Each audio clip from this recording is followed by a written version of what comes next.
আমি আল্লাহ তাআলা দিয়েছি। কুনতুম আমওয়াতা, আমরা ছিলাম মৃত। প্রথম প্রশ্ন কিন্তু আমরা ছিলাম মৃত। আল্লাহ আমাদেরকে নাপাক বস্তু থেকে সৃষ্টি করেছেন। আল্লাহ পাক রব্বুল আলামিন এই কথা বলেন, ফাহিয়াকুম, তিনি তোমাদেরকে জীবন দিয়েছেন। ইবনে কাসির রাহমাতুল্লাহি আলাইহি তাফসীরে কাসিরের ইবনে কাসিরের মধ্যে বলেন, আমওয়াতান ফি আসলাবি আবাইকুম, তোমরা তোমাদের বাবার পৃষ্ঠদেশের মধ্যে ছিলে। লাম তাকুনু শাইআন হাত্তা খলাকাকুম, তোমরা কোনো কিছুই ছিলে না, আল্লাহ তাআলা তোমাদেরকে সৃষ্টি করেছেন।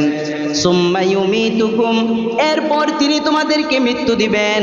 সুম্মা ইউহয়িকুম হিনা ইয়াবআসুকুম, কিয়ামতের ময়দানে আল্লাহ পাক রব্বুল আলামিন আবার তোমাদেরকে পুনরায় জীবন দান করবেন।